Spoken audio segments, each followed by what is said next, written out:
എന്നോട് ഒരുപാട് പേര് കാണലേ എന്ന് പറഞ്ഞു ഈ പടം. പക്ഷേ മറ്റുള്ളവർ പറഞ്ഞു കേട്ട് നമ്മൾ ഒരിക്കലും ഒരു പടം കാണാതിരിക്കരുത്. നമ്മൾ തന്നെ കണ്ട് സ്വയം വിലയിരുത്തണം. സോ അതുകൊണ്ട് തന്നെ ഞാൻ ഈ പടം കണ്ടു.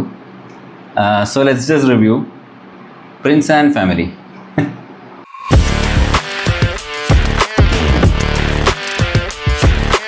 ആദ്യം തന്നെ പറയാമല്ലോ, ദിലീപിൻ്റെ സ്ഥിരം ആയിട്ടുള്ള കുറേ ആൻറ്റിക്സ് ഉണ്ട്. അപ്പോൾ ആളുടേതായ കുറേ ചേഷ്ടകളുണ്ട്, കുറച്ച് കോമാളിത്തരങ്ങളുണ്ട്. ഇപ്പോഴത്തെ പൊതുപടങ്ങളിൽ നമുക്ക് ഒരു കല്ലുകടിയായിട്ട് തോന്നുന്ന പല പല എക്സ്പ്രഷൻസ് ഉണ്ട്. ഇതൊന്നും തന്നെ ഈ സിനിമയിലില്ല.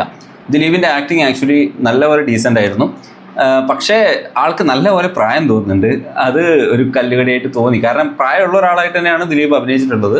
പക്ഷേ എന്നാൽ പോലും നായികയായിട്ടുള്ള കോമ്പിനേഷൻ സീൻസൊക്കെ നല്ല രീതിയിൽ ക്രിഞ്ച് ഫീൽ ചെയ്തു. ആദ്യം തന്നെ പറയാമല്ലോ, ലൈക്ക് ആദ്യത്തെ ഒരു അരമണിക്കൂർ അത്യാവശ്യം നല്ല മൂവി ആയിരുന്നു. അതായത് നായികയുടെ എൻട്രി വരെ അത്യാവശ്യം ഡീസൻ്റ് ആയിരുന്നു മൂവി. അത്യാവശ്യം കോമഡി, ഇപ്പോൾ 1-2 കോമഡി സീൻസൊക്കെ നല്ല തന്നെയായിരുന്നു. അത്യാവശ്യം ചിരിക്കാനുള്ള സീൻസ് ഉണ്ടായിരുന്നു. അപ്പോൾ അതുകൊണ്ട് തന്നെ വാച്ചബിൾ എന്നുള്ള ലെവലിൽ ഓടിക്കൊണ്ടിരുന്ന സിനിമയാണ്.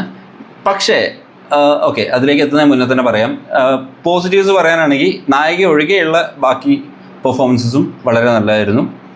Dileep was good actually in the movie. ഒരു സ്റ്റോറി, ബേസിക് സ്റ്റോറി ലൈൻ ഉണ്ട് പടത്തിന്. ബേസിക് സ്റ്റോറി ലൈൻ മാത്രമേ പറയാനുള്ളൂ. സോ നായിക വന്നു കഴിഞ്ഞാൽ പടം വേറെ ലെവലിലേക്ക് പോവുകയാണ്. അപ്പോൾ ഇങ്ങനെ പോയൊരു പടത്തെ ഒരൊറ്റടിക്ക് ഇങ്ങനെ എയറിൽ കയറ്റി അങ്ങനെ ഔട്ട് ഓഫ് ദ ഗാലക്സി എത്തിക്കുന്ന പടമാണ് ഇത്.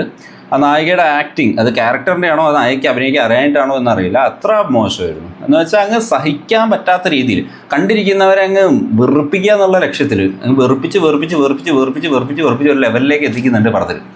അപ്പോൾ തുടങ്ങിയ സ്ഥിതിക്ക് മുഴുവനാക്കണമല്ലോ എന്നുള്ളതിൽ മുഴുവൻ ഇരുന്ന് കണ്ടു. ഇല്ല, ലൈക്ക് പറ്റാവുന്നതിന് അപ്പുറമാണ് അതിലുള്ള ആക്ടിങ് അല്ലെങ്കിൽ കോമാളിത്തരങ്ങൾ കാണിക്കുന്നത്. ഇപ്പോൾ ഒരു ബേസിക് ഒരു തീം അല്ലെങ്കിൽ ഒരു മെസ്സേജ് പടത്തിന് പറയാനുണ്ട്. പക്ഷെ എന്നാൽ പോലും അതിനങ്ങ് ഓവർ എക്സാഗ്രേറ്റ് ചെയ്തിട്ടൊരു ലെവലെത്തി നശിപ്പിക്കുന്നുണ്ട് പടം.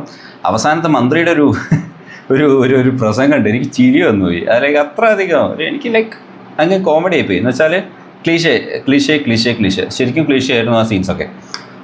ആകെത്തുകയിൽ അവോയ്ഡബിൾ മൂവി.